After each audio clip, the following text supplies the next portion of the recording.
નમસ્કાર, હું છું ગોપી ગાંગર અને આપ જોઈ રહ્યા છો નિર્ભય ન્યૂઝ. આજે વાત કરવી છે એક સંવેદનશીલ મુદ્દા ઉપર. આ મુદ્દો છે 15મી ડિસેમ્બર 2012 નો એ દિવસ યાદ કરાવવા માંગુ છું જ્યારે દિલ્હીમાં નિર્ભયા કાંડ થયો હતો અને 15 ડિસેમ્બર 2024માં ફરી એક નિર્ભયા કાંડ થયો જે ભરૂચના ઝઘડિયામાં થયો. આપણી સાથે વરિષ્ઠ પત્રકાર જગદીશ મહેતા જોડાયા છે જે ગુજરાત હેડલાઇનના તંત્રી છે. તેમની સાથે જ ચર્ચા કરીએ. સર, નિર્ભય ન્યૂઝમાં આપનું સ્વાગત છે અને મારો સીધો સવાલ એ છે કે 12 વર્ષની અંદર કઈ બદલાયું છે? જુઓ, સામાન્ય રીતે તો કહેવત છે 12 વર્ષે બોલી બદલે અને તરુવર બદલે શાખા, બચપણના કેસ બદલે પણ લખણ ન બદલે લાખા. 12 વર્ષમાં કાંઈ બદલાયું નથી. એ જ બીબા ઢાળ પદ્ધતિ, એ જ લચીલાપન, કાયદાની એ જ છટકબારી, એ જ અપરાધીઓનો જુસ્સો, એ જ પીડિતાઓનો આર્તનાદ, એ જ સરકારની સાંત્વના, એ જ લોકોનો વલોપાત. આ બધું જ યથાવત આજની તારીખે બેન છે. એમાં કશું જ બદલાતું નથી. બદલાય ખાલી ડાયલોગ ડિલિવરી બદલાય, ચહેરાઓ બદલાય, ચરિત્ર બદલાતું નથી અને ક્યાંય રિઝલ્ટ જે છે એ બદલાતું નથી. જેમ કે આજે જેમ ગઈકાલે આપણે જોયું છે કે પીડિતા એટલે કે ગુજરાતની નિર્ભયા એણે દેહ છોડી દીધો. તમે વિચાર કરો બેન, ત્યાં સુધી હજી સુધી કોઈ સરકારી તંત્ર, મુલાઝીમ, એના જવાબદાર અફસર્સ થી માંડીને કોઈ એમાં ક્યાંય તમને દયાનો છાંટો, સાંત્વનાનો છાંટો, જવાબદેહીનો છાંટો, હાલો દયા કરુણા તો હજી નીતિમત્તાની વાત છે ને આપણે એ બહુ અપેક્ષા ન રાખીએ, પણ જવાબદેહી તો છે સરકારની. ખુદને કાંઈક કહેવું તો જોઈએ કે આ જે દુર્ઘટના બની છે તો એલા તો એના પરિવારને એટલી બધી સુરક્ષા આપવાની જરૂર છે જેથી કરીને એની ઉપર કોઈ હલ્લા ગુલ્લા ન મચાવે બાકીના લોકો. એટલું જ નહીં, એને બિલકુલ સાંત્વના બીજી રીતે આપવી જોઈએ, આર્થિક તે માંડીને બધી. અત્યારે એ કબૂતરની જેમ ફફડી રહેલો એ પરિવાર જે છે, આ દીકરીના માવતર, તો એ લોકોને કોઈ સાંત્વના જેવી વાત બીજી છે નહીં.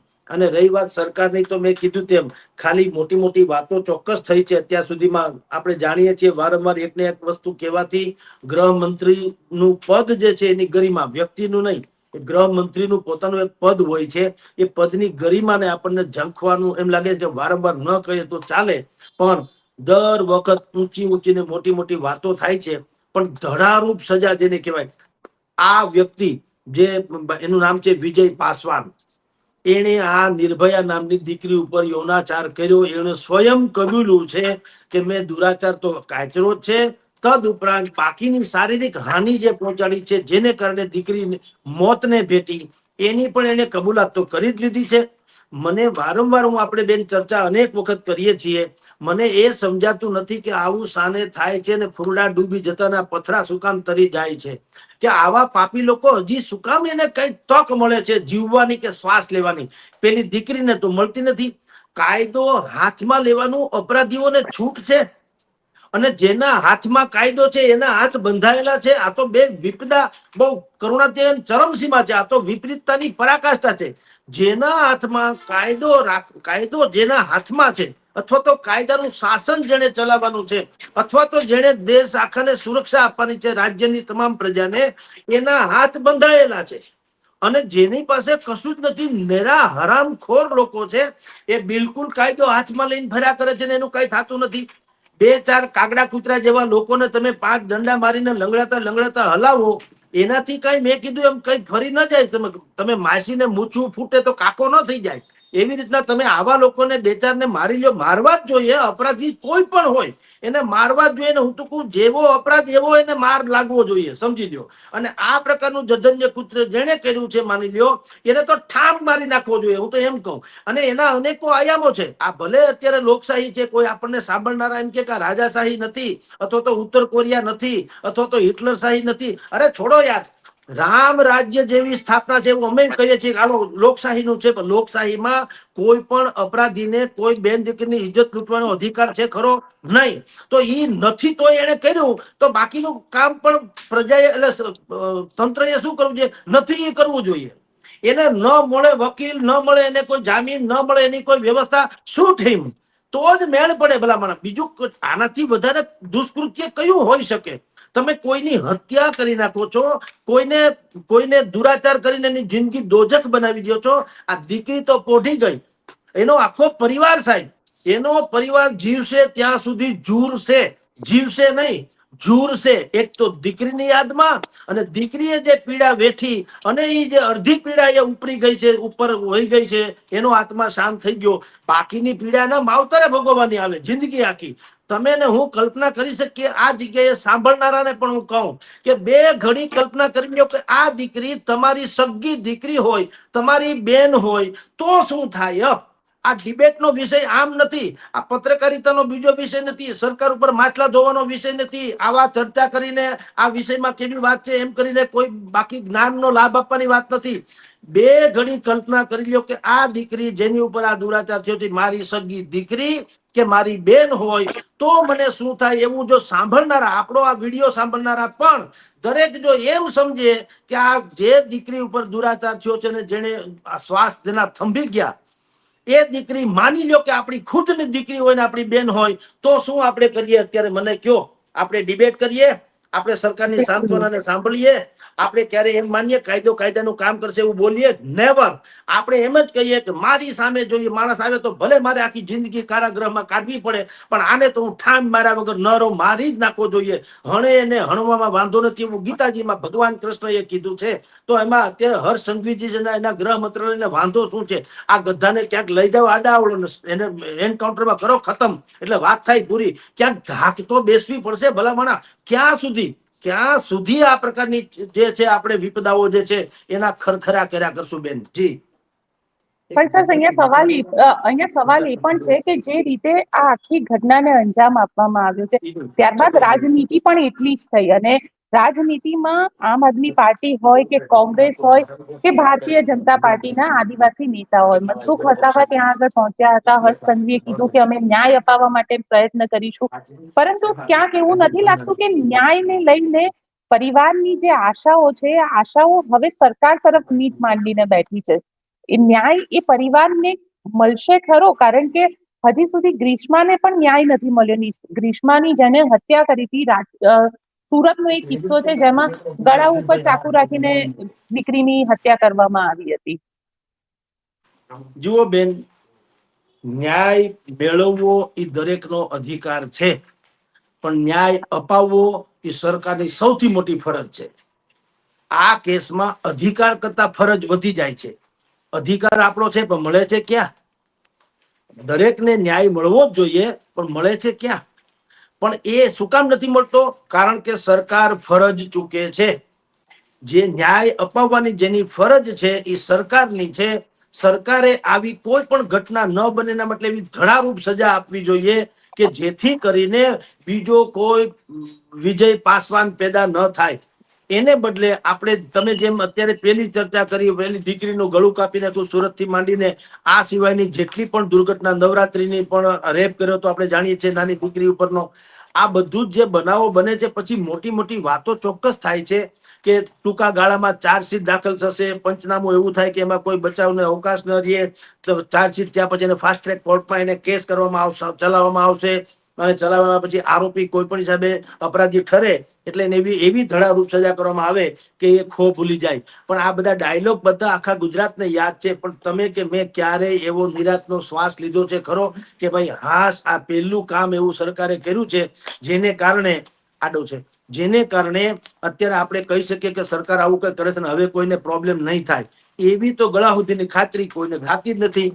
આપની જાણ ખાતર અત્યારે જે સરકાર વરઘોડા કાઢી રહી છે બેન, હું આપને આજે એક વાત કરીશ કે આજે જયારે નિર્ભયા આપણી ગુજરાતની દીકરી જયારે અંતિમ શ્વાસ લઈ ગઈ ત્યારે એ વરઘોડો કોનો નીકળ્યો ખબર છે?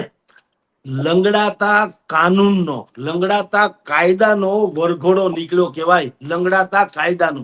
અને આપની જાણ ખાતર આ અત્યારે હું તમને એક ચિત્ર બતાવવા માંગુ છું. એ ચિત્ર એટલા માટે નહીં કે અમારું છાપાનું હાઈલાઈટ થાય, પણ અમે એને આ રીતે પ્રગટ કરી છે વેદના લોકોની. આપ જોઈ શકો છો બેન. અને એનું અમે લખ્યું છે ગુજરાતને જગાડીને પોઢી ગઈ નિર્ભયા. આખા ગુજરાતને જાગી જવું જોઈએ કે હવે તંત્ર ઉપર આપણે ભરોસો રાખીને બેસીએ તો નહીં ચાલે. કાયદાનું કામ ધારો કે ન કરે તો પછી પ્રજાએ કાયદો હાથમાં લેવાનો હોય તો ન લે. પછીનો વાત તો સૌથી પહેલા પ્રજાએ સરકાર એટલે કે તંત્રને એનું ભાન તો કરાવવું જ પડશે કે તમે કાયદાના રખેવાળ છો કે અપરાધીઓના રખેવાળ છો. એ ભાન તો કરાવવું જ પડશે. અને આજ મેં તમને જે હમણાં ચિત્ર બતાવ્યું, જે ગુજરાત આખાને જગાડીને નિર્ભયા સુઈ ગઈ, એમાં જ અમે લોકોએ લખ્યું છે કે આ લંગડાતા કાયદાનો વરઘોડો આજે નીકળ્યો ગણાય. કારણ કે આપણો કાયદો એટલો લંગડો છે કે હજી વિજય પાસવાન જે છે એને બીજું કશું કઈ થતું. પકડી લીધો ઠીક છે, તો પકડવો તો પડે જ ને. પકડી લીધો એ ઇનફ નથી બેન. અપરાધ કરે એને તમે કોઈ પકડી લે સરકાર, એટલે એમાં એમ નહીં માની લેવાનું કે આ તમે કોઈ મોટો મીર માર્યો. પણ યોગી આદિત્યનાથ એ શું છે? એ પણ મુખ્યમંત્રી જ છે, ગૃહ વિભાગ એના હાથમાં છે. તમે હું બધા જોઈએ છે. હમણાં પંજાબ ખાલિસ્તાનવાદી 3 આતંકવાદી પણ ત્યાં આવ્યા હતા. શું ઠીમ આમ મારીને કહીને આપણે જાણીએ છીએ ઉત્તર પ્રદેશમાં જી ખાલિસ્તાનવાદી 3 આતંકવાદી હતા. AK-47 લઈને આવ્યા હતા. એ બીજાને રંજાડે એ પહેલા ત્યાંની શાર્પ પોલીસ જે ઉત્તર પ્રદેશની છે એને ત્રણેયને ગોળીએથી વીંધી નાખ્યા અને આખા પ્રદેશને શાંત કર્યો. અને કેટલાય માફિયાઓને શું કર્યું આપણે જાણીએ છીએ. દેશ દેશાવરમાં એની ચર્ચા છે.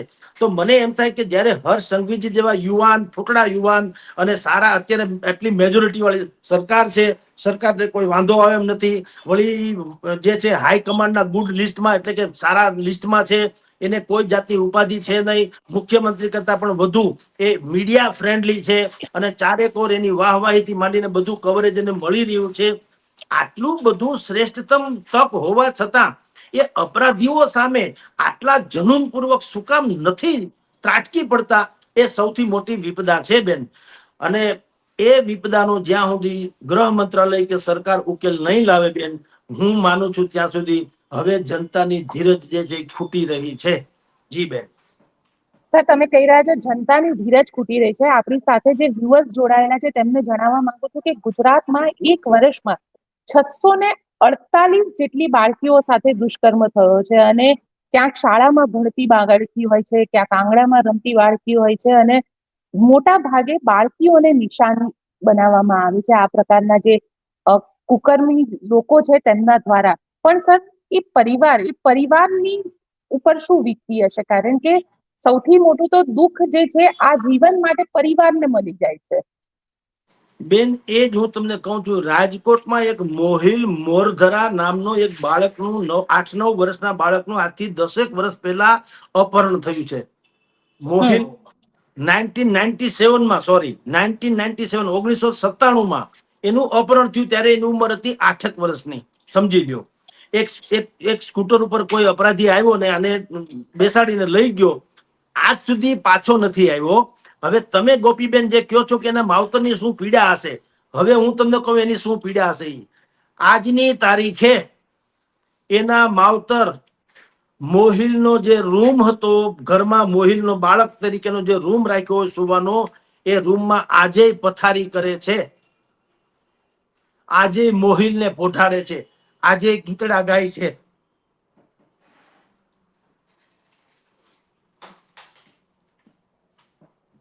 બિલકુલ ખૂબ પીડાદાયક છે. કારણ કે વાત કરતા જો, કારણ કે જેની દીકરી છે, જેના ઘરની અંદર દીકરી છે, એ દીકરી માટે, મારી પોતાની દીકરી છે, એ સ્કૂલેથી જો પાછી ન આવે અને 15 મિનિટ મોડી થઈ જાય ને, તો એક મા તરીકે મારી ચિંતા વધી જતી હોય છે.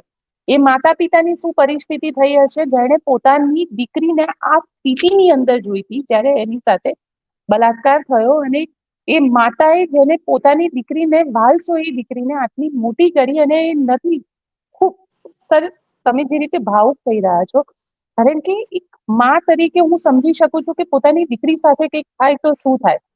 છેલ્લે વાત આપણે એ જ કરી રહ્યા છીએ કે સરકાર કેમ આવા લોકોને કંઈ કરી નથી શકતી? ન્યાયમાં પણ બેન, બદલાવની જરૂર છે કે નહીં? આપની જાણ ખાતર બેન, કેટલીક વસ્તુઓ કહી શકાતી નથી, અનુભવી શકાય છે.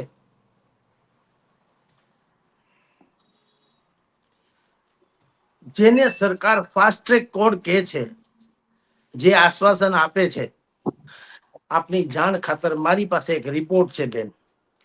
અને રિપોર્ટમાં લખ્યું છે કે આજની તારીખે 31મી ઓક્ટોબરની સ્થિતિએ દુષ્કર્મના, ખાલી દુષ્કર્મના જ લખો, 912 કેસ પેન્ડિંગ છે. 912 નિર્ભયાઓ આજની તારીખે ન્યાયની વંચના કરીને બેઠી છે.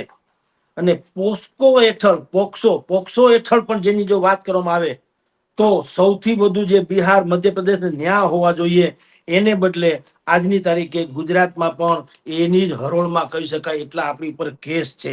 તો આ અત્યારે 4000 જેટલી દીકરી જે છે એ અત્યારે આવી રીતે ન્યાયની વંચના કરીને બેઠી છે. તેની ઉપર નાના મોટા યૌનાચાર કે છેડતી વગેરે થઈ છે. સંખ્યા છે 4000. ભલા માણસ, આ કોઈ સામાન્ય ઘટના, કોઈ ફર્નિચરને નુકસાન થાય એવી વાત નથી.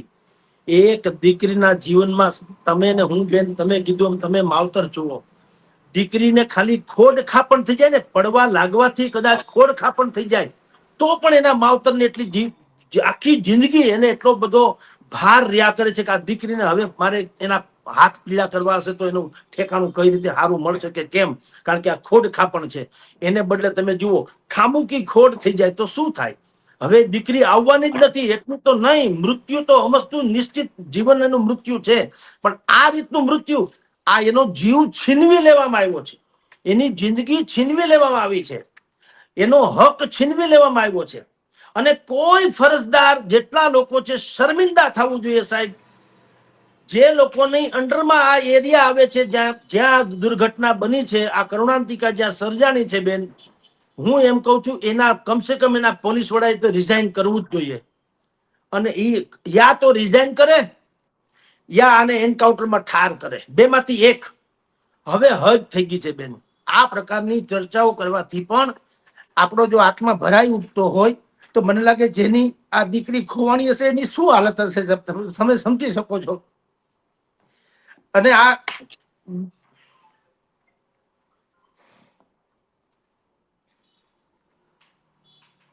શું ઘણું બધું કહી રહ્યા છે. શું એ વ્યથા વ્યક્ત કરી રહ્યા છે કે જે ખરેખર આપણા ગુજરાતની અંદર કે દેશની અંદર ન્યાય પ્રણાલી ઉપર સવાલ જે છે તે ઉભા થઈ રહ્યા છે. સર, કારણ કે ન્યાય પ્રણાલી 912 દીકરીઓ એવી છે જેની સાથે બલાત્કાર થયા છે પણ હજી સુધી ન્યાય નથી મળી શક્યો. એ માતા પિતાની જીવનની એક જ આશા હોય કે મારી દીકરી સાથે જેણે દુષ્કર્મ કર્યું છે તેને ફાંસીની સજા થાય. પણ એમાં પણ આપણી આ જે સિસ્ટમ છે ખૂબ ઢીલી સિસ્ટમ છે. દરેક વખતે તારીખ પર તારીખ પડે અને 5, 10, 15 વર્ષ વીતી જાય. નિર્ભયાનો કેસ થયો 2012માં, આરોપીને ફાંસીની સજા 2020માં થઈ. શું 8 વર્ષ, 10 વર્ષ સુધી રાહ જોવી શું મતલબ રાખે છે ન્યાય માટેની? માતા પિતાની આશા સુદ્ધા મરી જાય છે કે ન્યાય મળશે કે નહીં મળે. બેન, આપણે ત્યાં આ લોકો એમ કે છે, એનો જે તર્ક હોય છે સામેવાળાનો, રાધર સરકારી તંત્રનો, એ એમ કે છે કે આ લોકશાહી છે. લોકશાહીમાં અપરાધી જ્યાં સુધી અપરાધી સાબિત નથી થતો ત્યાં સુધી એની સાથે નિર્દોષ હોય એવું એમ કે વર્તન કરવું જોઈએ. આવી દુહાઈ આપણને દે છે, જે બિલકુલ ખોટી ને ખોખલી છે. શું કામ? એવા કેસની વાત છે જેમાં કઈ સંદિગ્ધ વાત હોય. દાખલા તરીકે મારી ઉપર કોઈ એવો બ્લેમ છે અત્યારે, દાખલા બે ઘડી માની લ્યો કે કોઈએ કીધું જગદીશભાઈ પત્રકાર છે, મારી સાથે એને કઈક દુરાચાર કર્યો યા તો એને આર્થિક ગેરવહીવટ કર્યો, તો કર્યો, તમે આક્ષેપ કર્યો, મુબારક તમને, કોઈ વાંધો નહીં, અને આક્ષેપ બંધબેસતો હોય, છાપામાં છું એટલે ઓકે. પણ એવા કેસમાં મને મારી સફાઈ પેશ કરવાનો અધિકાર છે. પણ જ્યાં તમે જુઓ રંગે હાથ પકડાય છે, જે એન્ટી કરપ્શન બ્યુરો એ આવે છે, મને રંગે હાથ પકડે છે, પાવડર વાળી નોટ મારી ખીચામાંથી નીકળે છે, પંચનામું થાય છે, નરો ભ્રષ્ટાચાર છે, એનાથી વિશેષ તો પુરાવો બીજો શું હોય ભલામણા? તો એને પાછા વકીલ, એને પાછી જામીન, એને પાછી દલીલ, અને એ પાછા નિર્દોષ. એવી રીતના આ પોતે કે છે, વિજય પાસવાન પોતે કે છે કે મેં આ દીકરી સાથે દુરાચાર કર્યો છે અને પછી એની ઉપર મેં શારીરિક રીતે પણ નુકસાન થાય એવી બધી ચેષ્ટા કરી છે. હવે જ્યારે સ્વયં કબૂલી લે છે તો શું પછી એને ધોઈ પીવો વિજય પાસવાન ને? એને શેના અધિકાર બેન? તો એના જો અધિકાર છે તો આ દીકરી અમારી મરી ગઈ, એના અધિકાર ક્યાં ગયા મને કયો? એટલે સજ્જનોના અધિકાર હોય કે દુર્જનોના? આ સામાન્ય. સર આપનો અવાજ. હેલો, સંભળાય છે બેન? જી સર. જી સર, જી અવાજ જી. આવી રહ્યો છે. હા, તો કોના અધિકારો હોય સાહેબ? મને કલ્પના કરો, અધિકાર કોના હોય? એટલે સજ્જનોના હોય કે દુર્જનોના? એટલે આપણી જે વ્યાખ્યા છે કે આ લોકશાહી છે, સોરી, આ લોકશાહી નથી, આ ઠોકમ ઠોકશાહી છે. ખરેખર તો શું છે, આપણે જેમ કહીએ ને કે 100 નિર્દોષ, તમે જુઓ આ કેવો અપરાધી, જુઓ કે 100 અપરાધી ભલે છૂટી જાય, એક નિર્દોષને સજા ન થવી જોઈએ. એ વાક્ય વાંચવું, સાંભળવું ભલે ગમે, પણ ક્યારેય 100 અપરાધી નથી હોતા. ગામમાં તો એક હરામી હોય છે ને એ 100 સજ્જનોને હેરાન કરતો હોય છે. વ્યાખ્યા પલટાવવાની બેન જરૂર છે કે 100 નિર્દોષ ને ભલે ગમે તેમ થઈ જાય, પણ એક અપરાધી તો છૂટવો જ ન જોઈએ. સમજી લો, 100 નિર્દોષ ને ભલે ગમે તે વેઠવું પડે, એક અપરાધી તો છૂટવો ન જ જોઈએ. આ વાક્ય જો થઈ જાય ને તો હર્ષ સંઘવીને પાનો ચડે. આજે આપણે હર્ષ સંઘવીની આલોચના કરવા ભેગા નથી થયા, એવો અવસર છે એટલે એની ટીકા કરીએ છીએ. આજ હર્ષ સંઘવીને ગઈકાલે અમે ફૂરડે મઢ્યા હતા. મેં તમને જેમ આ દ્રશ્ય બતાવ્યું છે એવું તમે 2 દિવસ પહેલા તમારું અખબાર જુઓ. અમે લોકોએ હર્ષ સંઘવીએ જયારે એમ કીધું તું, વાત કરી હતી કે જે માવતરને કાઢી મૂકે એ સંતાનોનો સામાજિક બહિષ્કાર કરવો જોઈએ. અમે એને સલામ મારી હતી કે ધન્ય હો તમારી જનતાને, ગૃહમંત્રી હો તો એસા હો. તો એ જે છે તે છે. અમારો કોઈ શત્રુ મિત્ર, આપણો મિત્ર મીડિયાનો શું હોઈ શકે સાહેબ? પણ બિલકુલ. વાત એટલી છે બેન કે આ જે ઘટના છે એ સિમ્પલ નથી. ભલામણા કોઈ ફર્નિચર નથી કે અમારી આ છે ને ચૂડિયા નંદાઈ જાય ને એનાથી વિશેષ કોઈ ઘટના ન હોય જાય. કોકનો શેથાનો સિંદૂર ભૂસાઈ જાય, કોકને અરમાનો જે છે એ અરમાનો રોળાઈ જાય, કોકના તમે જુઓ તો એના કાળજાના કટકા છે આવી રીતે એને છિન્ન ભિન્ન થઈ જાય. તો ક્યાં જીવવું? આ બિહાર, ઉત્તર પ્રદેશમાં હવે આવું નથી થતું, એક જમાનામાં થતું હતું. તો આપણા ગુજરાતમાં સલામત ગુજરાત, ફલાણું ગુજરાત, ઢીકણું ગુજરાત, ડબલ એન્જિન, ટ્રબલ એન્જિન, શું ધોઈ પીવી તમારી ડબલ એન્જિન? શું કામ ફફડે નહીં અપરાધીઓ? મને સમજાવો. એને એવી ચેષ્ટા એને શું કામ જાગે? એને એવો ડર કેમ ન લાગવો જોઈએ કે હું કામુક બનીશ, હું અપરાધી બનીશ, હું કાતિલ બનીશ, તો એટલું તો નક્કી છે કે મારા કામમાં હું કદાચ એકાદમાં સફળ થાઈશ કે જેમ થાય તેમ, મારું મોત નિશ્ચિત છે, મારું સત્યાનાશ નીકળવાનું છે, એવો ભરોસો શું? તો શેના માટે આ કાયદો વ્યવસ્થા છે? મને સમજાવો. પોલીસ શેના માટે છે? સુરક્ષાનો વાતો જે છે, કરોડો અબજો રૂપિયાનું બજેટ શેના માટે છે? અપરાધીઓને છાવરવા માટે અને અમારે ફફડતા રહેવું એના માટે થઈને? આ જનતા જાય ક્યાં ભલા માણસ? અને એટલે જ તમને કહું, મોરબી થી માંડીને દુનિયાભરમાં અત્યારે શું નવી નવી પેટર્ન ઉપડી છે. ગઈકાલે કરણી સેનાએ કીધું કે ભાઈ હવે આ પાન ફાંકીના ખર્ચા બંધ કરો, 32 બોરની બંદૂક ઉઠાવો. મોરબીમાં પાટીદારનું જસદણમાં સંમેલન મળ્યું, સંમેલનમાં 500 પાટીદારોએ શું કીધું? રિવોલ્વરના લાયસન્સ અમને માંગ્યા, સરકાર પાસેથી બાકાયદા અમને આપો, અમારે જીવવું. એનું કારણ છે હવે જ્યારે તમારી ઉપર અમારે આશા રાખવી મટી જાય છે, તમે કોઈ કામના નથી, ખપનું નથી તંત્ર, તો અમારે જીવવું કે નહીં ભલા માણસ? અમારે ખાલી ડિબેટ કરીને થોડું જીવવાનું છે. અમારે પરિવાર છે ભાઈ સાહેબ. કાલે આ દીકરી છે, પરમ દિવસે આપણી બેન હોઈ શકે. એક વસ્તુ લખી રાખો, જ્યારે તમે આંખ મીચામણા કરો છો ત્યારે ઉડીને તમારી ઉપર ક્યારે આવે એ નક્કી નથી હોતું. એટલી જ પીડા તમને થવી. દીકરી કોઈ પણ ની હોય, કોઈ પણ જ્ઞાતિની, કોઈ પણ પ્રદેશની હોય, હું એમ કહું, દીકરીની ઉપર આવું થાય છે. દરેક લોકોએ એના માવતરની જેવી પીડા અનુભવવી જોઈએ, તો જ આનો મેળ પડે એમ છે. એટલે કઉ છું કે ગૃહ મંત્રાલય હવે હાવ રાખો ભાઈ સાહેબ, થાકી ગયા છીએ અમે કહીને.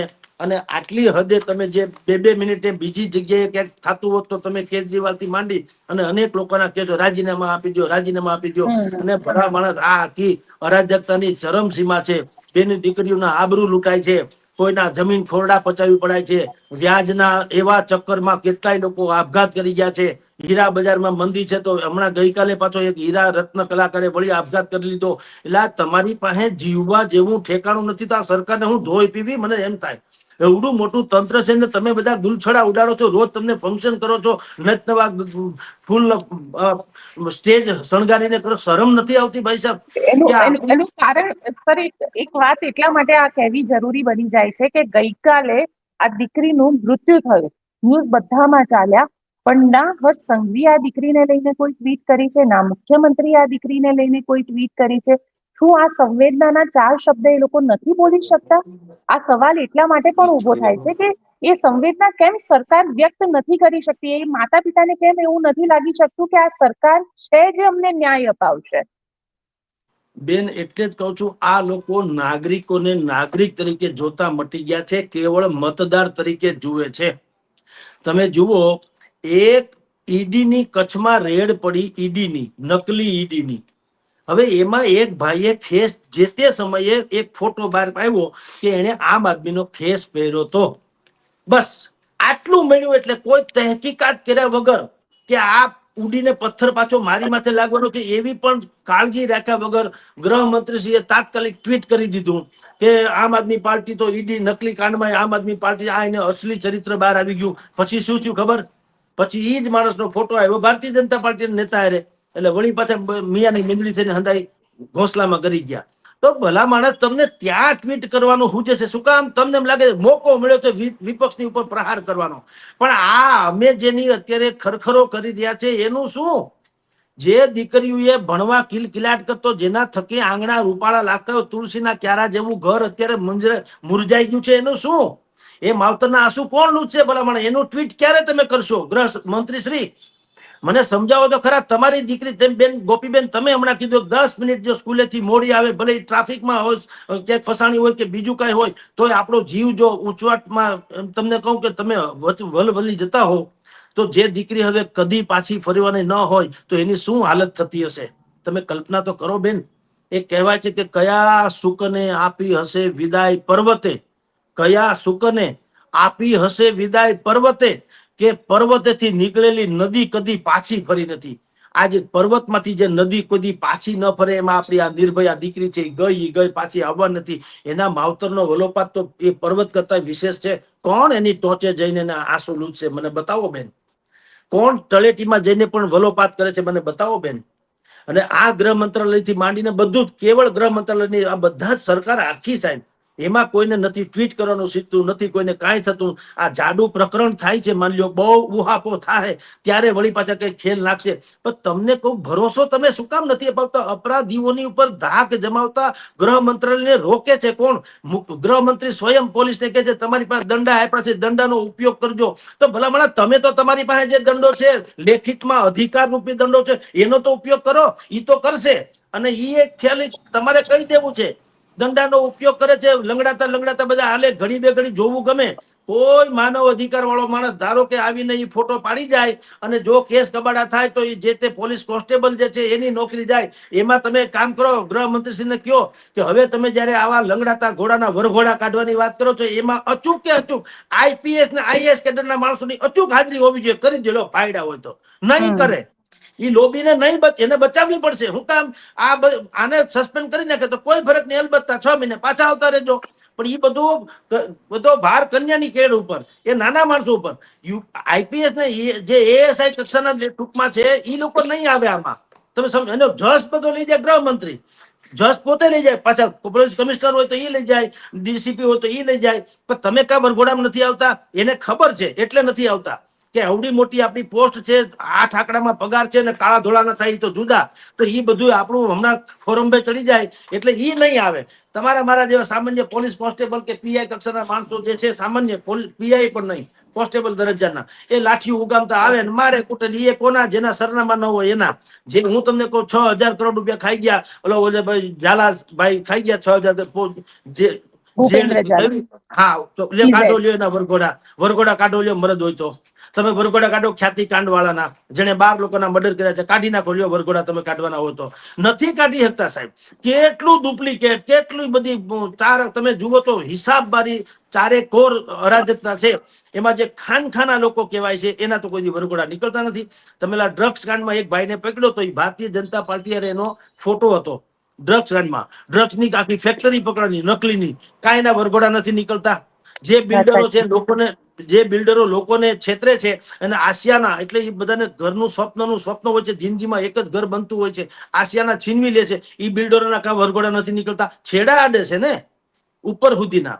એટલે હું આપને કહું છું બેન, કે હવે આ બધી હદ થતી જાય છે. આપણી પણ સંવેદના જે છે બેન એ જીર્ણ શીર્ણ થતી જાય છે. એક માણસ તરીકે પત્રકાર બધું છોડો, કમસે કમ એક આપણે દીકરીના બાપ છીએ, આપણે માવતર છીએ, આપણે સજ્જન એટલે સજ્જન પરિવાર છે એની સાથે જીવીએ છીએ, સહિષ્ણુ સમાજમાં જીવીએ છીએ. આપણને એમ થાય કે કાયદો ને વ્યવસ્થા છે ક્યાં? આ તો સીરિયા જેવું થઈ ગયું, અરાજકતાની ચરમસીમા. જિસકે હાથ में લડ્ડુ, જિસકે હાથ में લાઠી, ઉસકે ભેંસ, ઉસકી ભેંસ, એના જેવું થઈ ગયું. જેની પાસે તાકાત છે, જેની પાસે છેડા છે, જેની પાસે દુરાચાર કરવાની જે રાક્ષસી વૃત્તિ છે, તો એની સામે રક્ષા માટે કશું જ નથી. એટલે આ પરાકાષ્ઠા બેન આવી ગઈ છે. હવે આમાં તો ભગવાન બચાવે તો થાય એવી વાત છે બેન. જી.